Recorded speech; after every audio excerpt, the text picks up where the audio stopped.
국회 대정부 질문에 참석한 조국 법무장관이 검찰의 자택 압수수색 당시 현장에 있는 검사와 통화를 하면서 차분히해달라고 요청한 사실이 있다고 밝혔습니다. 한국당 등 야당은 직권남용에 해당한다며 탄핵을 추진하겠다고 밝혔습니다. 조 장관 일가가 운영하던 사학법인 웅동학원을 상대로 위장소송 의혹이 제기된 조 장관 동생과 전 부인이 검찰에 소환돼 조사가 이뤄지고 있습니다. 검찰 연결해 수사 상황 알아봅니다. 검찰이 조 장관의 아들이 미국 대학에서 3년 연속 장학금을 받은 것에 대한 특혜 여부 수사를 벌이고 있는 것으로 확인됐습니다. 단독 보도합니다. 인천 강화의 한 양돈 농장에서 오늘도 아프리카 돼지열병 확진 판정이 나왔습니다. 사흘 연속 확진 판정 농장에 나온 인천 강화는 집중 감염 우려가 커지고 있습니다. 식약처가 위궤양 등의 치료에 쓰이는 라니티린 성분 의약품에서 바람 가는 물질이 검출됐다며 장탁 등 260여 의약품의 판매 중지를 결정했습니다. 이부진 호텔신라 사장이 이무재 전 삼성전기 고문과의 이혼 소송 항소심에서 승소했습니다. 항소심 재판부는 이 사장이 임 전 고문에게 141억 원을 지급해야 한다고 판결해 재산 분할액이 1심보다 55억 원가량 늘었습니다.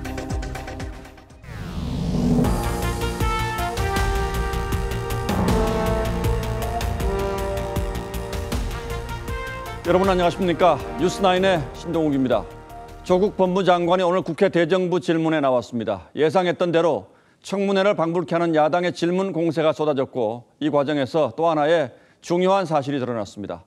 조 장관이 자신의 집을 압수수색하러 온 검사와 통화를 했다는 사실이 드러나면서 여야가 고성을 주고받는 등 소란이 일었습니다. 조 장관은 아내의 건강 상태가 좋지 않아서 배려를 부탁한다는 취지의 말을 했을 뿐 압력을 행사하려 한 것은 아니라고 해명했습니다. 하지만 검찰이 즉각 반박에 나섰고 야당이 탄핵을 선언하는 등 상황이 심상치 않게 돌아가고 있습니다. 먼저 신정훈 기자가 보도합니다. 국회 대정부 질문에서 자유한국당 주광덕 의원이 조국 장관에게 자택 압수수색 당시 수사팀장과 통화한 사실이 있냐고 물었습니다. 자택을 압수수색 시작할 무렵에 압수수색하고 있는 검사팀장에게 장관이 전화 통화한 사실이 있죠. 조 장관은 통화 사실을 인정했습니다. 제 처가 놀라서 연락이 와서요. 놀라서 연락이 왔습니다. 압수수색 당했다고요. 그래서 지금 상태가 좀 안 좋으니까 좀 차분히 해달라고 부탁드렸습니다. 논란 주 의원이 한 차례 더 확인합니다. 장관은 압수수색을 시작한 검사 수사팀장과 전화한 사실은 인정하시는 거죠? 예, 인정합니다. 법무부는 자택 압수수색 당시 부인 정경심 교수가 놀라 건강이 좋지 않았고 조 장관에게 전화를 걸어 통화하던 중 검사팀장이 전화를 건네받아 통화가 이루어졌다고 설명했습니다. 주 의원은 그 자체로 불법이며 직권남용이라고 했습니다. 검찰청법의 정면으로 저는 위반되는 사항이라고 봅니다. 이것은 직권을 직권남용해서 권리행사 방해한 것입니다. 외압이나 수사 지휘는 없었다고 강변한 조 장관은 파장이 커지자 후회한다고 말을 바꿨습니다. 제 처가 물론 상태가 매우 나빴지만 그냥 다 끊었었으면 좋았겠다는 생각을 지금 후회를 합니다. TV조선 신정훈입니다. 이제 119를 예, 야당은 즉각 중대한 수사 방해 행위라고 주장하면서 조국 장관 탄핵에 나서겠다고 밝혔습니다. 반면 더불어민주당은 검찰이 야당 의원에게 수사 상황을 직보하는 듯한 이 상황이 놀랍다고 했습니다. 조국 장관을 둘러싼 여야 대치 전선이 갈수록 복잡해지고 있습니다. 이어서 홍혜영 기자입니다. 조국 법무부 장관이 대정부 질문 답변 과정에서 압수수색 중인 검사와 통화했다는 사실을 시인하자 자유한국당은 긴급 의원총회를 소집한다며 정회를 요청했습니다. 정회를 선포합니다.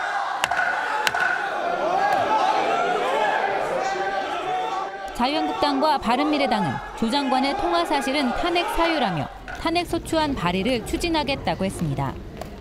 더 이상 문재인 대통령께서 조국의 파면을 미루지 말고 즉각 파면해야 된다고 생각합니다. 국무위원 탄핵 소추는 국회의원 3분의 1 이상이 발의하고 재적의원 과반수가 찬성해야 의결됩니다.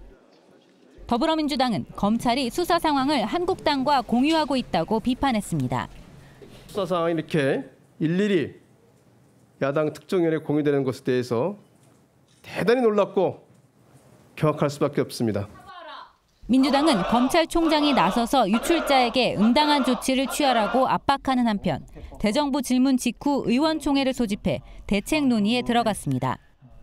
TV조선 홍혜영입니다. 이 문제로 국회에서 논란이 벌어지자 법무부와 검찰이 매우 이례적으로 곧바로 경위 설명에 나섰습니다. 하지만 설명의 내용은 전혀 달랐습니다. 검찰은 조 장관이 신속하게 압수수색을 진행해달라는 취지의 말을 여러 차례 했다고 했고, 법무부는 그러나 조 장관 부인이 쓰러져 구급차를 불러야 할 정도의 위중한 상황이었다며 통화가 불가피했다는 점을 강조했습니다. 조정린 기자가 취재했습니다.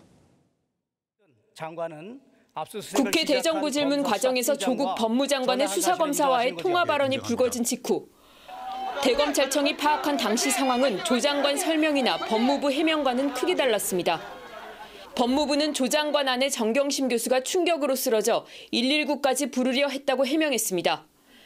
하지만 검찰은 정 교수가 압수수색팀을 향해 변호인이 올 때까지 기다리라고 한 후 압수수색 팀장으로 현장에 간 A 검사에게 누구라고도 밝히지 않고 전화를 건네 쓰러지고 토하는 상황이 아니었다고 반박했습니다. A 검사는 수화기 너머에서 장관입니다라고 해 서울중앙지검 특수 2부 소속과 함께 자신의 이름을 밝히자 조 장관이 와이프가 몸이 좋지 않고 아들과 딸이 집에 있으니 신속하게 압수수색을 진행해달라는 취지의 말을 여러 번 했다는 겁니다. 조 장관은 수사에 영향력을 행사하지 않았다 했지만 통화를 마친 A 검사는 동료 검사에게 심히 부적절하다고 말한 것으로 전해집니다. 대검 고위 관계자도 수사에 대한 부당한 개입이자 검찰총장에 대한 지휘 감독권을 벗어나는 행위라고 지적했습니다. 대검은 매우 심각한 사안이라며 향후 대응을 예고했습니다. TV조선 조정린입니다. 검찰 수사에 대한 압력 논란 하나 더 있습니다. 이번에는 청와대입니다. 강기정 정무수석이 한 공개석상에서 검찰의 조국 장관 수사를 비난하는 듯한 발언을 한 것으로 알려졌습니다.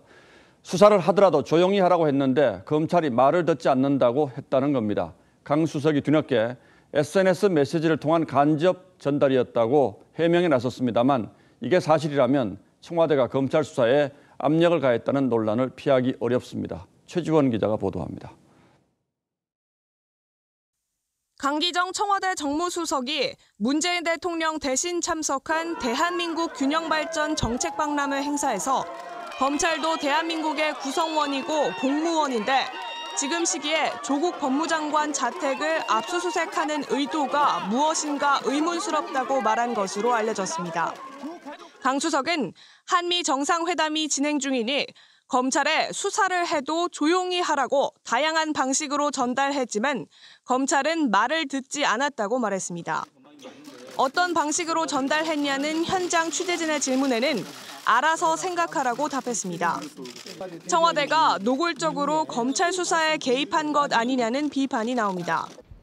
논란이 커지자 강 수석은 자신의 SNS에 게재한 글로 간접 전달했다는 뜻이라고 해명했습니다. 강 수석은 3일 전 페이스북에 누가 뭐래도 지금은 한반도의 미래를 만드는 데 진력할 때라며 조국 장관에 대한 검찰의 전방위적 수사를 에둘러 비판했습니다. TV조선 최지원입니다. 예, 보신 것처럼 오늘 대정부 질문은 조국 청문회 연장전과 같았는데 이낙연 총리의 답변도 관심을 끌었습니다. 조국 장관 의혹에 대해서 짐작하지 못했고 보고도 받지 못했다고 말했습니다. 그러면서 이번 사태를 계기로 우리 사회가 공정한지 회의감이 국민들 사이에 싹 텄다며 우회적으로 조국 장관을 비판하는 듯한 발언을 했습니다. 조국 장관이 과거 태광그룹의 장학금으로 유학을 하고 이호진 전 회장 보석 탄원서를 쓴 사실도 드러나 논란이 일었습니다. 유병수 기자입니다. 자유한국당은 조국 장관이 유학 장학금으로 태광그룹 관련 재단에서 15만 달러를 받았다고 폭로했습니다. 또 지난 2011년 횡령 혐의로 구속된 뒤 황제 보석으로 논란이 된 이호진 전 회장의 보석 탄원서를 법원에 냈다면서 전형적인 위선이라고 비판했습니다. 누구한테 혜택을 입었다고 해서 불법을 저지른 사람한테 그렇게 선천해달라 할 수 있는 겁니까? 보석을 해주시면 좋겠다는 탄원서를 제출했을 뿐입니다. 앞에서는 재벌을 비판하면서 뒤로는 400억 원의 횡령 배임 혐의를 받고 있는 이호진 회장의 보석을 인간적인 아니 평소에는 재벌 비리에 대해서 엄히 처벌해야 되고 정부와 여당은 검찰 수사에 문제를 제기했습니다. 굉장히 이례적이고 굉장히 규모가 크고 좀 요란하다고 느끼고 있습니다. 예. 저는 이번 검찰 수사의 가장 큰 문제점을 헌법 정신에 대한 정면 도전이라고 생각합니다. 다만 이낙연 총리는 조 장관 문제로 우리 사회의 공정성에 회의가 생겼다고 말했습니다. 우리 사회가 공정한가에 대한 깊은 회의가 국민 사이에 싹 텄고 특히 가진 사람들이 제도를 자기의 기회로 활용하는 일들이 많이 번지고 있다는 데 대해서 분노하고 계시는 것으로 짐작합니다. 이 총리는 조 장관 해임 건의 여부에 대해서는 책임을 다하겠다고만 답했습니다. TV조선 유병수입니다. 자유한국당은 조국 장관이 답변을 위해 단상에 오르자 의원 전원이 일제히 등을 돌렸습니다. 그리고 장관이라는 호칭 대신 법무부 대표, 전 민정수석이라는 표현을 써서 장관으로 인정할 수 없다는 의사를 표시했습니다. 조국 피의자라고 부른 데 대해서는 여당이 강력히 항의하는 소동도 벌어졌습니다. 보도에 윤태윤 기자입니다. 조국 법무장관이 단상에 오르자 자유한국당의 야유가 쏟아졌고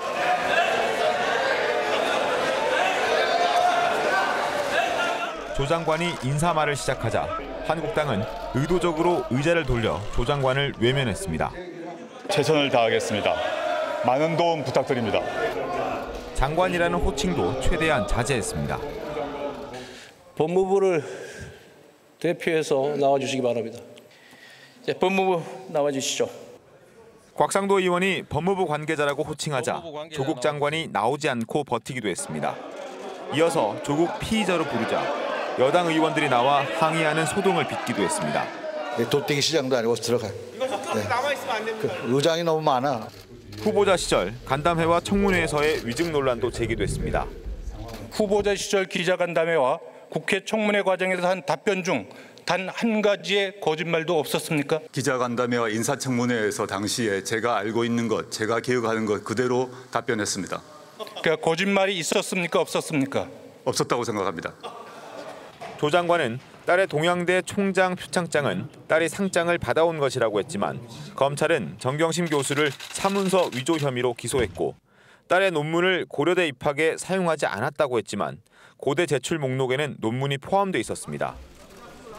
한국당 의원들이 긴급 의원 총회를 하느라 자리를 비운 사이 민주당은 한국당 PC에 붙어있던 팻말을 제거하기도 했습니다. TV조선 윤태윤입니다. 조국 장관의 딸이 서울대와 부산대에서 장학금을 받은 것을 두고 논란이 많았는데 검찰은 미국에서 대학을 다닌 아들의 장학금도 들여다보고 있습니다. 조 장관 아들이 미국 대학에서 3년 내내 장학금을 받았다는 증명서도 확보했는데 성적이 좋아서 받은 것 같지는 않고 그렇다면 누가 어떤 경위로 장학금을 준 것인지 확인하겠다는 겁니다. 한송훈 기자의 단독 보도입니다. 검찰이 조국 법무부 장관 아들이 다녔던 미국 조지 워싱턴대 장학금 관련 서류를 확보한 건 지난 23일 연세대 압수수색을 통해서였습니다. 2014년 가을학기 입학 직후부터 2017년 봄학기까지 3년 연속 장학금을 받았다는 장학금 수여증명서 3장입니다. 검찰은 누나인 조국 딸이 대입 합격 시점인 2014년 4월 동생이 4년 장학생으로 입학하기도 했다는 소셜 네트워크 글에 주목하고 있습니다. 사립대인 조지 워싱턴대의 연평균 등록금은 5만 6천 달러, 우리 돈으로 6, 7천만 원에 달하는데 검찰은 장학금 수혜 과정에 문제점이 없는지 들여다보겠다는 겁니다. 4년 내내는 아니고 입학 때 무슨 조건이 있었는데요. 제가 잘 기억을 못합니다. 조 씨와 함께 조지 워싱턴대를 다녔던 한 유학생은 석사나 박사 과정이 아닌 학사 과정에서 4년 장학금은 이례적이라고 했습니다. 연세대 대학원 관계자도 조 씨의 학부 성적은 3.4에서 3.5대였던 것으로 기억한다며 매년 성적 장학금을 받기는 힘들었을 것이라고 언급했습니다. 검찰은 조만간 조 장관 아들을 다시 불러 장학금 수혜 과정에 대해서도 조사할 예정입니다. TV조선 한성원입니다. 이번에는 조국 장관의 부인 정경심 씨가 사모펀드 투자에 깊숙이 관여했음을 의심케 하는 또 하나의 정황을 보도하겠습니다. 검찰이 조 장관 가족의 재산을 관리한 증권사 직원과 정 교수가 나눈 문자 메시지를 자세히 분석해 보니 여기에는 각종 주식 전문 용어와 웬만한 투자자 아니면 알기 힘든 업계의 언어까지 들어있었다고 합니다. 물론 이것이 직접 증거가 될 수는 없겠습니다만 검찰은 이 역시 조국 장관의 과거 해명과 다르다는 점에 주목하고 있습니다. 서주민 기자가 취재했습니다. 조국 법무부 장관은 부인 정경심 교수가 주식을 잘 알지 못해 오촌 조카에게 펀드 투자를 맡긴 것이라며 투자 대상과는 무관하다는 취지의 해명을 내놓았습니다. 배우자가 주식 전문가가 아닙니다. 주식 고수도 아닙니다. 그러니까 맡겼겠죠. 하지만 검찰이 정 교수 자산관리인 김모 씨의 휴대전화를 디지털 증거 분석하는 과정에서 해명과 배치되는 정황이 포착됐습니다. 정 교수가 김 씨에게 보낸 문자 메시지를 통해 주식 전문 용어는 물론 각종 언어까지 자유자재로 구사한 사실이 확인된 겁니다. 김 씨 역시 정 교수가 코링크 투자와 관련해 메자닌이라는 전문 용어까지 직접 쓸 정도로 관련 지식이 해박했다는 취지로 검찰에 진술한 것으로 알려졌습니다. 메자닌은 투자 위험 정도가 채권과 주식의 중간 정도 되는 전환사채 등에 투자하는 기법을 말합니다. 일반인은 물론 검사에게도 생소한 용어라 최근 여의도 저승사자로 불리는 서울남부지검 증권범죄합동수사단 소속 검사가 투입되는데도 한몫한 것으로 알려집니다. 김 씨의 진술 가운데는 정 교수가 사모펀드 투자를 본격화하기 전 신라젠 투자 검토를 지시하는 등 증권업계 종사자 못지않은 투자 지식을 가졌다는 진술도 포함됐습니다. TV조선 서주민입니다. 자, 어쨌든 수사는 마무리 단계에 접어들고 있는 것 같습니다. 그럼 이번에는 검찰 취재 기자 연결해서 자세한 수사 상황 알아보죠. 장혁수 기자 나와 있습니까? 네, 서울중앙지검입니다. 오늘은 조국 장관의 동생 그리고 그의 전 부인을 검찰이 소환했다는 거죠. 웅동학원 공사비 소송 문제 그리고 미심쩍은 부동산 거래에 대한 최종 확인이라고 봐야겠군요. 네, 검찰은 조국 법무부 장관의 친동생 조모 씨와 위장 이혼 의혹이 제기된 조 씨의 전처 조모 씨를 불러서 11시간 가까이 조사를 벌이고 있습니다. 검찰이 이들을 불러 조사한 건 이번이 처음입니다. 부부였던 이들은 웅동학원 공사비 위장 소송 의혹과 부동산 위장 거래, 위장 이혼 의혹을 받아왔습니다. 검찰은 이른바 페이퍼 컴퍼니 의혹이 불거진 이들의 법인들에 대해서도 추궁하고 있는 것으로 전해집니다. 검찰이 정경심 씨를 부를 때는 서울중앙지검 1층 현관을 통해서 들어오게 하겠다 이렇게 했으니까 공개 소환 방침은 분명히 한 셈인데 그런데 소환 이번 주가 또 넘어갈까요? 네, 정확한 날짜는 확인해주지 않고 있지만 소환 분위기가 무르익은 건 사실입니다. 검찰이 공개된 서울중앙지검 1층 현관으로 부른다고 공언을 한 만큼 평일 오전 공개 소환 방침이라는 해석이 지배적인데요. 오늘 조 장관 동생을 부른 것도 말씀하신 대로 부인 정경심 교수 소환 전 막판 다지기 수사로 보입니다. 오늘 조 장관 일가 사모펀드 운용사인 코링크 프라이빗 에쿼티의 이모 대표와 이 회사가 투자한 익성의 김모 전 이사, 또 다른 투자사인 웰스 CNT의 최모 대표 등을 부른 것도 같은 이유에서입니다. 사모펀드와 웅동학원, 입학 부정 의혹 관련자들이 줄줄이 불려와 조사를 받은 만큼 조 장관 부부를 상대로 한 직접 조사 시기도 초읽기에 들어갔다는 분석입니다.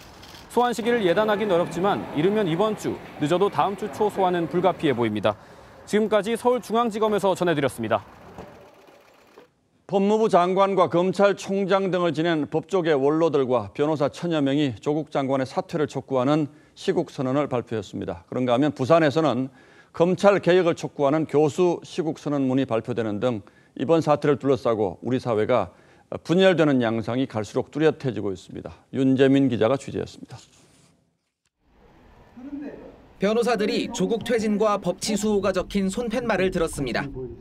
각종 비리와 위선적인 언동에 휩싸인 조국을 법무부 장관으로 임명하여 대한민국의 법치주의를 농락하고 한반도 인권과 통일을 위한 변호사 모임을 중심으로 변호사 1036명이 조국 법무부 장관의 사퇴를 촉구하는 시국선언을 발표했습니다.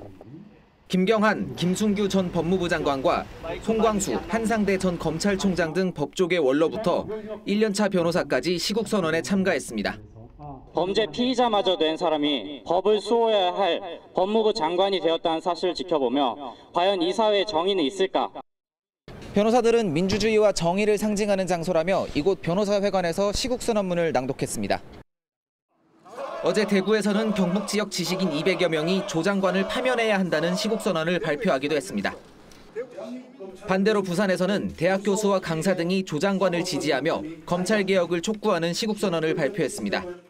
법무부 장관 취임과 관계된 마녀 사냥이 한 달 보름 동안 삼천리 강산을 뒤흔들고 있다. 이들은 오늘까지 서명에 참가한 교수와 연구자 4,090명을 확인했다며 지역별로 추가 시국선언을 발표하겠다고 밝혔습니다. TV조선 윤재민입니다.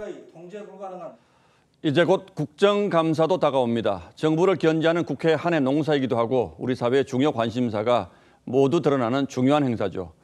그런데 여당인 더불어민주당이 감사를 받을 피감 기관들과 국감 대책회의를 연 것으로 드러났습니다. 이런 식으로 물어볼 것을 미리 알려주고 예상 답변을 준비하게 한다면 삼권 분립 원칙에 위배되는 건 물론이고 국감은 또 왜 하는 것인지 의문을 제기하지 않을 수 없습니다. 김정우 기자가 그 회의 현장을 단독으로 취재했습니다. 이른 아침 국회 세미나실에 문체부와 문화재청, 민주당 관계자들이 회의를 준비합니다. 자리엔 국정감사 예상 쟁점 자료가 놓였고 문체부 일정표엔 국감 대비 당정협의란 회의명이 적혔습니다. 국감 대책회의 하러 오신 거 맞죠, 여기 지금? 국감이요? 예. 아니, 오늘 당정 저기 하는 거예요. 근데 여당 의원들도 속속 도착합니다. 예, 그 문체부 국정감사 그 대책 때문에 오신 거 아닌가요? 맞습니다. 문제가 있다고 좀 지적을 하셔야 되는 거 아니에요, 문체부? 그건 아니고 예. 매달 하는 거예요, 우리가 정례적으로. 예, 국정감사 대책회의라고 적혀있던데. 책이 우리 이제 항상 하던 건데요. 회의에 참석한 한 의원은 워크숍 보완 회의로 알았다면서 국감 쟁점 자료는 오해의 소지가 있다고 했습니다. 회의 자료엔 손혜원 의원의 투기 의혹에 대한 야당 주장과 언론 보도 내용 등도 포함됐습니다. 야당은 강하게 반발했습니다. 여당 의원들이 정부의 나팔수 역할로 전락해서 국정감사 무력화 시도이자 부당거래 행위입니다.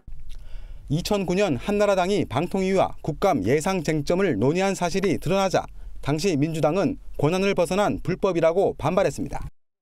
한국당은 법률과 정책, 예산 등을 당정협의 업무로 규정한 총리 훈령을 위반했다며 국감 보이콧을 검토하기로 했습니다. TV조선 김정우입니다.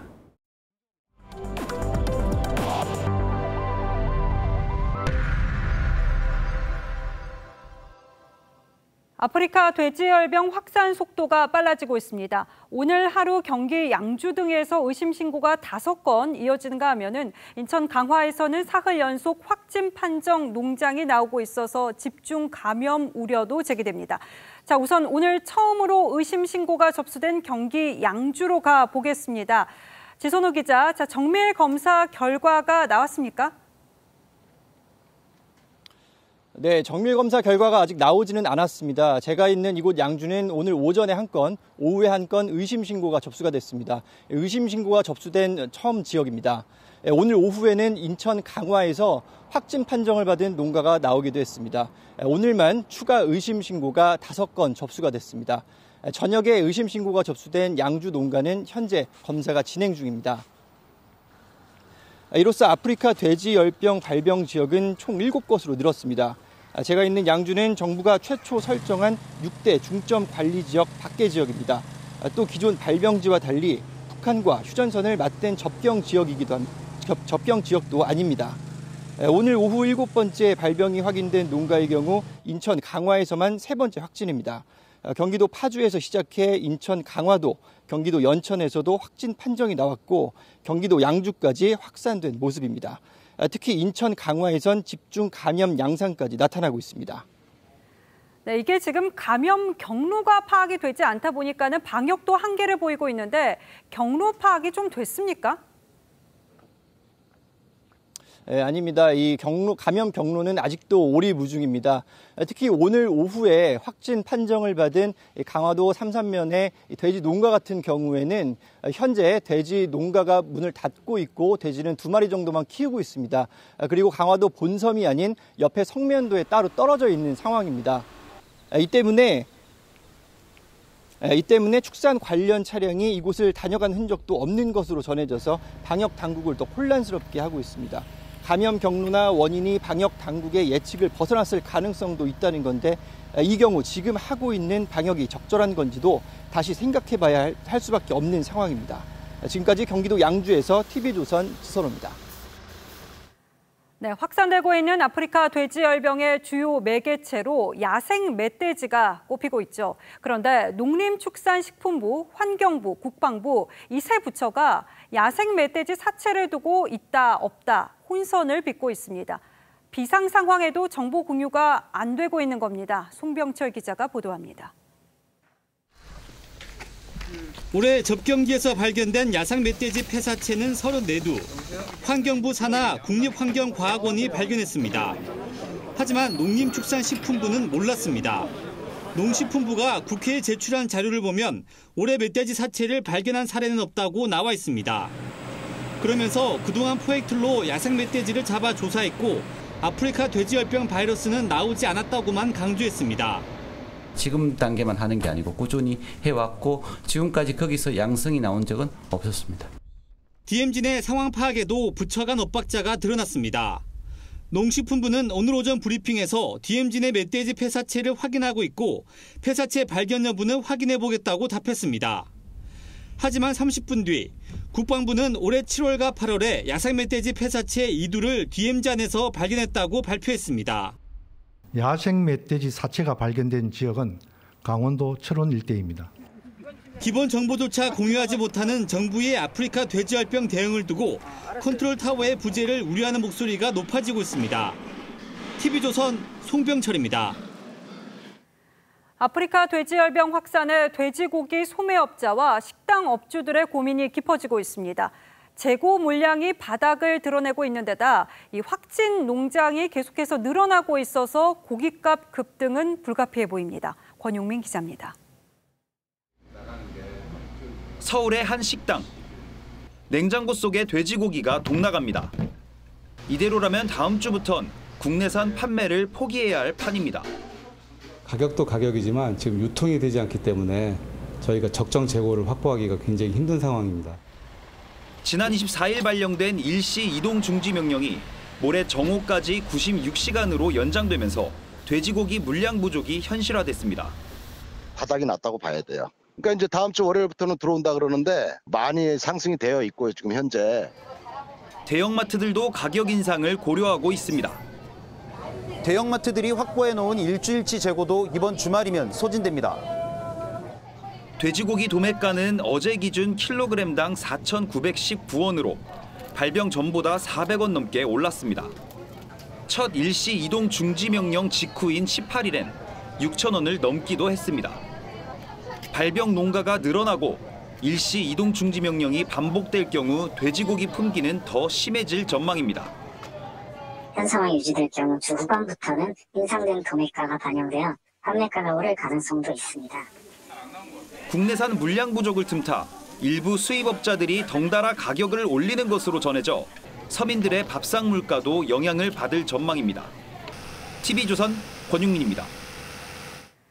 이부진 호텔신라 사장이 이무재 전 삼성전기 고문과의 이혼 소송 항소심에서 승소했습니다.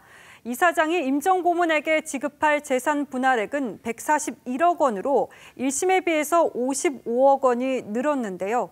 1심 판결 이후 이 사장의 재산이 증가한 데 따른 겁니다. 윤수영 기자입니다.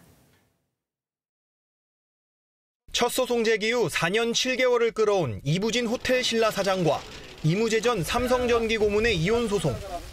임 전 고문 측은 이혼 결정과 함께 자녀 친권과 양육권을 이 사장에게 준 1심에 불복해 관할 법원까지 바꿔가며 항소했습니다. 하지만 항소심 결론도 1심처럼 이 사장의 손을 들어줬습니다. 서울고등법원은 임 전 고문의 이혼 청구에 대한 항소를 각하한다며 임 전 고문이 요구한 재산의 절반인 1조 2천억 원 대신 141억 1,300만 원을 지급하라고 했습니다. 1심에서 인정된 86억 원보다 늘어난 데 대해 1심 이후 이 사장 재산이 증가한 탓이라고 했습니다. 초등학교 5학년인 아들의 친권과 양육권도 이 사장이 갖도록 했습니다. 다만 1심에선 임 전 고문이 한 달에 한 번만 만나도록 했던 반면 2심에선 모성과 부성을 균형 있게 느끼면서 성장해야 한다며 한 달에 2번으로 늘렸습니다. 오늘 항소심의 이사장은 물론 임 전 고문도 나타나진 않았습니다. 삼성 측은 이번 판결에 대해 1심과 크게 다르지 않다며 개인사를 이유로 말을 아꼈습니다. 임 전 고문 측은 대법원 상고 여부를 검토 중인 것으로 알려졌습니다. TV조선 윤수영입니다.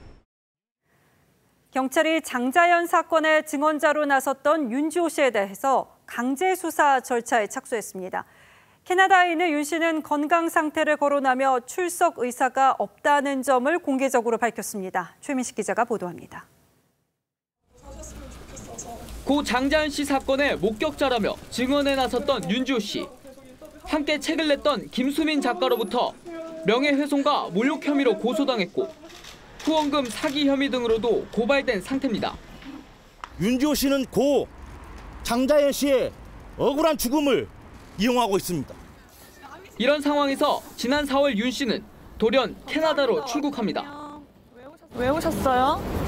저 범죄자예요? 지금까지 윤 씨는 경찰의 출석 요구를 여러 차례 거절했습니다. 경찰은 체포영장을 신청하는 등 윤 씨에 대한 강제 수사에 나섰고 최근 검찰은 영장을 보완하라고 지휘했습니다. 관련 보도가 나오자 윤 씨는 자신의 SNS에 왁스 테라피와 마사지 치료 등을 받고 있다며 한국에 갈 수 없는 상태라고 밝혔습니다. 자신은 사기꾼이 아닌 증언자라며 강제 소환 대신 캐나다에서 협조할 방안을 검토해달라고 주장하기도 했습니다. 앞서 윤 씨를 후원금 사기 혐의로 고발한 박훈 변호사도 SNS에 글을 올리고 죽음을 팔아먹은 사기범 윤주호가 활개치게 한 이들을 용서하지 않을 것이라고 밝혔습니다.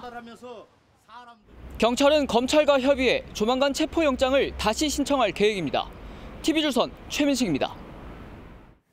경찰이 고유정의 의붓 아들도 고 씨가 살해한 것으로 잠정 결론지었습니다. 그런데 직접 증거 없이 정황 증거로만 내린 결론이어서 법적 처벌은 불투명한 상황인데요. 이 4살 아이가 자기 집에서 사망을 해서 국가수가 타살됐다는 결론을 냈는데도 그 진실을 제대로 밝혀주지 못하는 답답한 현실에 오늘의 포커스를 맞췄습니다. 지난 3월 2일 오전, 만 4살 A군은 코로 피를 흘린 채 숨져 있었습니다.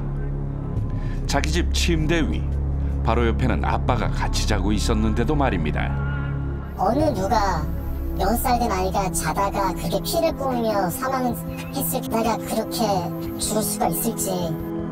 A군의 사망 추정 시각은 오전 5시.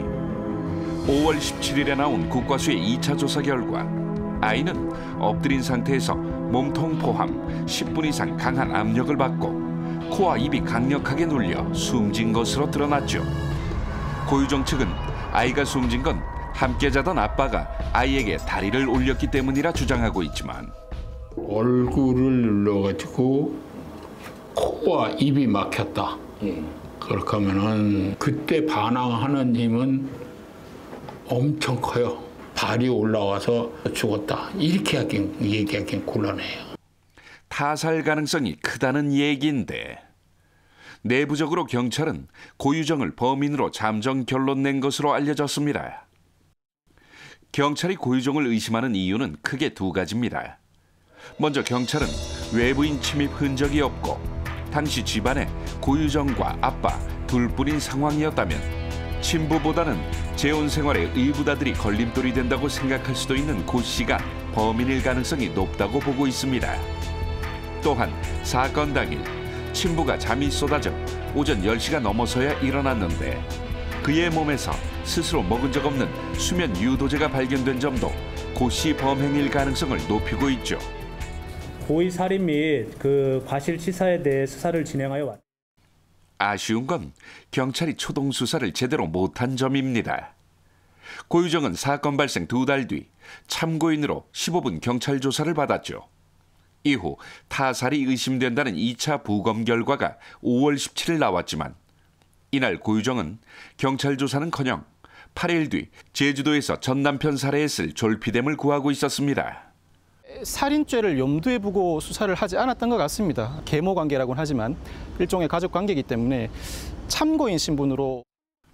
만약 경찰이 전 남편 살해 전 고유정을 조사했다면 전 남편분 살해 안 됐습니다. 이거는 확실합니다. 경찰은 그러나 고유정의 인권을 얘기했습니다. 고유정의 이제 혐의를 빨리 이제 경찰이 인지를 했더라면 재행적 인권을 보호를 받아야 되잖아. 그러면 그런 이 애 죽은 거에 대해서 그럴 만한 저기가 진술이나 증거를 포착되지 않은 상태에서 4살 나이에 억울한 죽음이 제대로 밝혀지지 않은 채 그렇게 우리 기억에서 사라져버리는 건 아닌지. 뉴스나인 포커스였습니다.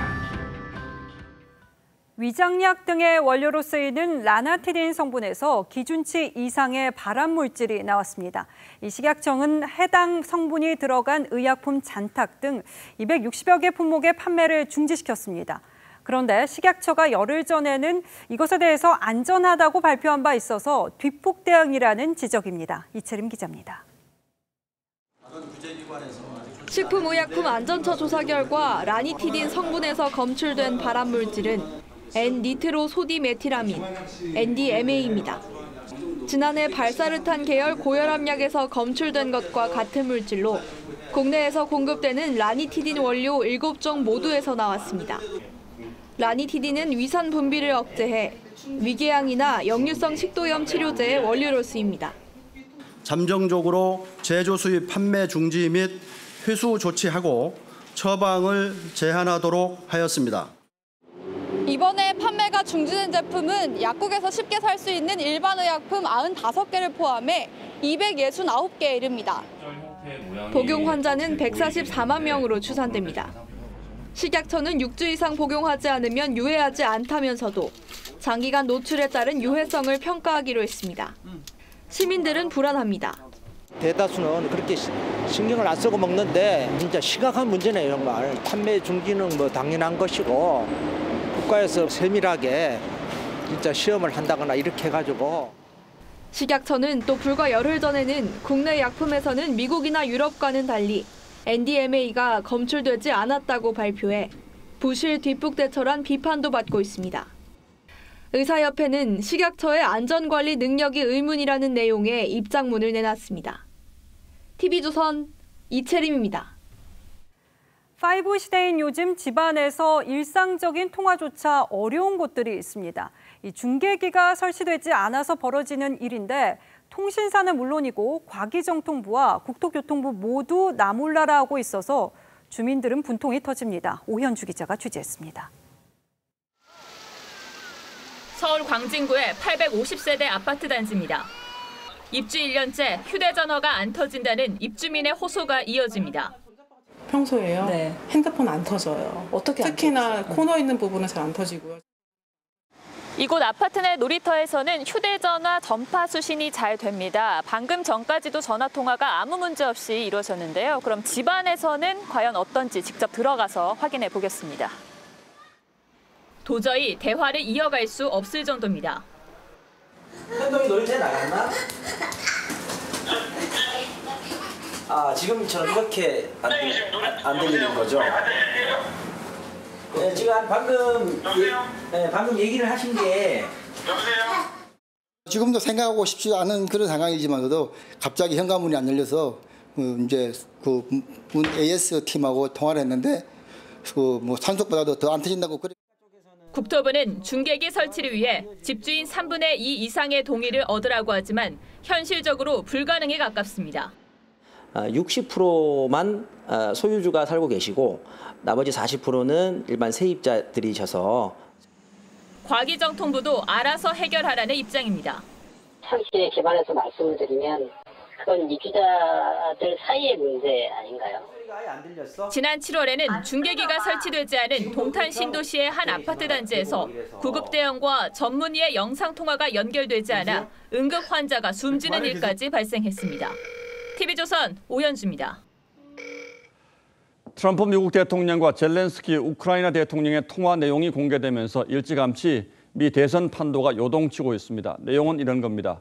트럼프 대통령이 내년 대선의 유력 경쟁자인 바이든 전 부통령을 낙마시키려고 우크라이나 대통령에게 그의 비리 의혹을 조사해달라고 주문했다는 겁니다.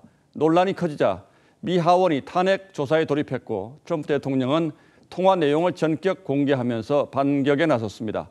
탄핵이 불가피하다는 민주당과 잘못한 게 없다는 트럼프의 주장이 맞서면서 미국 정계가 소용돌이치고 있습니다. 박소영 기자입니다. 백악관이 공개한 트럼프 대통령과 젤렌스키 우크라이나 대통령의 7월 25일 통화 녹취록입니다. A4 용지 5장 분량의 이 녹취록에 따르면 트럼프 대통령은 바이든이 아들에 대한 기소를 막았다는 등 많은 이야기가 있다며 많은 사람들이 진상을 알고 싶어하니 당신이 검찰총장과 뭔가를 한다면 아주 좋을 것이라고 말했습니다. 젤렌스키 대통령은 관련 사안을 조사하겠다고 답했습니다. 민주당 펠로시 하원 의장은 신속한 탄핵 조사를 상임위에 주문했고 바이든 전 부통령은 트위터에 권력 남용 책임을 물어야 한다고 썼습니다. 트럼프 대통령은 위법은 없었다고 반박했습니다. But also insist on transparency from Joe Biden and his son Hunter on the millions of dollars that have been quickly and easily taken out of Ukraine and China.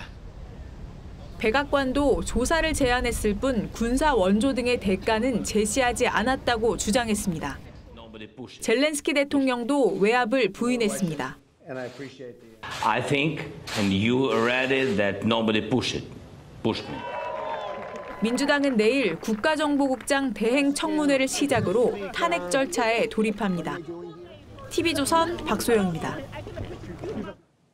우리 사회에 교회 세습이 가능한 것인지 질문을 던졌던 명성교회 세습 논란이 일단락됐습니다. 교단이 5년간의 유예기간을 거쳐서 부자 세습을 허용하는 절충안을 채택함으로써 논란의 종지부를 찍긴 했습니다만 이걸로 끝은 아닌 듯합니다. 교단이 나서 불법에 대한 면죄부를 줬다는 비판이 쏟아지고 있습니다. 최윤정 기자가 취재했습니다. 대한예수교 장로회 통합교단이 오늘 총회를 열고 명성교회 수습안을 의결했습니다. 재석 1,204명, 가반수가 603표고 수습안 찬성이 920표가 나왔습니다. 김삼환 원로 목사와 아들 김하나 목사의 부자 세습을 허용한 겁니다. 총회는 그러나 곧바로 세습이 이뤄지지 않고 유예기간을 거쳐 세습을 허용하는 절충안은 마련했습니다. 김삼환 목사가 정년 퇴임한 2015년 12월 이후로 5년이 경과하는 2021년부터 세습이 가능하게 됐습니다. 2020년까지는 서울 동남 노회에서 파견하는 임시 당회장이 교회를 운영하게 되고 2021년 1월부터 아들 김하나 목사가 담임 목사에 취임할 수 있습니다. 교단 측은 이 수습안이 국가법과 교회법에 초월하는 결정이라며 누구든지 고소, 고발 등 이의 제기를 할 수 없다고 밝혔습니다. 수습안이 통과됐지만 논란은 여전합니다. 교단 총회가 교회 세습에 면죄부를 줬다는 비판입니다. 총회 결정에 굉장히 큰 실망과 유감의 뜻을 밝히고 대형교회라면은 법위에 군림해도 되고 교회 세습 반대운동 연대 등은 성명을 내고 총회 결정에 대한 무효화에 나서겠다고 밝혔고 신학대학생들도 규탄 집회를 열고 강하게 반발했습니다.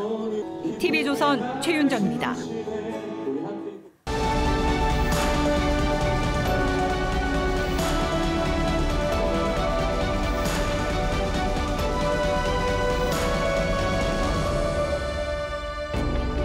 지난 2003년 유시민 씨가 재보궐선거에서 당선돼 처음 국회에 등원했을 때의 일입니다. 그가 의원 선서를 하러 본회의장 단상에 오르는 순간 의석이 술렁이었습니다. 흰 면바지에 깃이 없는 면 티셔츠를 차려입은 옷차림 때문이었습니다. 여야 가리지 않고 국민에 대한 모독이라는 고함이 터져나왔고 선서는 결국 연기됐습니다. 그는 이튿날 다시 열린 선서식에는 정장을 하고 나와서 무사히 선서를 마쳤습니다. 그로서는 관행에 대한 도전이었겠습니다만 백바지를 속되게 이르는 말은 그 뒤로 예의 없음을 상징하는 단어처럼 쓰이게 됐습니다. 2005년 같은 당 김영춘 의원이 유시민 씨에 대해 한 말 역시 두고두고 화제가 됐습니다. 저렇게 옳은 소리를 저토록 싹수 없이 말하는 재주는 어디에서 배웠을까? 유 씨는 이 말을 듣고 타인에 대한 배려가 부족했다. 그리고 나를 바꾸려고 노력했다고 한 것으로 전해졌습니다. 그렇다면 이 말은 또 어떻습니까? 제가 진보 의용지식인이 되려고요. 진보 의용지식인이요. 유 씨가 문재인 정부 출범에 맞춰 했던 말입니다. 그는 올 들어 유튜브 방송을 시작하면서도 이 다짐을 새롭게 했습니다. 여기까지는 좋았습니다. 그러더니 조국 사태 이후 여러 차례 진보로도 지식인으로도 평가할 수 없는 말들을 쏟아내고 있습니다. 검찰은 가족을 인질로 잡고 있는 저질 악당이고 언론은 조국을 시기하는 집단이고 조국을 부적격자라고 하는 목소리는 다 헛소리라고 주장했습니다. 급기야는 조 장관 부인이 학교 컴퓨터를 가져간 것이 검찰이 장난칠 경우에 대비해서 한 일이라고 주장했습니다. 수사를 받고 있는 사람이 증거 보존을 위해서 컴퓨터를 가져갔다는 궤변까지 서슴지 않고 있는 겁니다. 이 말을 두고 전문가는 물론이고 보통의 국민들도 그저 혀를 찰 뿐입니다. 유시민 씨는 민주화 운동의 상징적인 인물에서 진보의 이론가로 장관까지 지낸 인물입니다. 말을 너무 직선적으로 하기는 했어도 그 말이 옳은 말이라고 믿었던 사람들이 많았던 탓에 지금까지 왕성하게 작가로 그리고 방송 활동도 해왔습니다. 그야말로 진보의 셀럽이었습니다. 하지만 옳은 얘기를 너무 싹수 없이 한다는 그에 대한 평가가 이제는 터무니없는 얘기를 싹수 없이 한다로 바뀌지는 않을지 모르겠습니다. 9월 26일 앵커의 시선은 조국의 민낯, 유시민의 민낯이었습니다. 비가 금방이라도 쏟아질 듯 잔뜩 흐린 하루였습니다. 내일 남부 지역에 계신 분들은 우산을 챙기셔야겠는데요. 내일부터 모레까지 비가 내리겠습니다. 강수량이 많은 편은 아니지만 제주와 남해안에서는 천둥, 번개가 동반될 수 있겠습니다. 한편 서울을 포함한 중부 지역은 하늘만 흐릴 뿐 활동하기 무난하겠습니다. 미세먼지도 보통 수준 유지하겠고요. 내일은 자외선 걱정도 없겠네요. 내일 아침 기온은 오늘과 비슷하게 출발하겠습니다. 대전이 17도, 부산 20도로 예상되고요. 흐린 날씨 탓에 한낮 더위는 좀 덜하겠습니다. 서울 26도, 강릉 24도, 대구는 25도가 되겠습니다. 바다의 물결은 대체로 잔잔하겠고요. 당분간 일교차가 큰 가운데 한낮에는 약간 덥게 느껴지겠습니다. 날씨였습니다. 목요일 뉴스9은 여기서 모두 마치겠습니다. 네, 시청해주신 여러분 고맙습니다.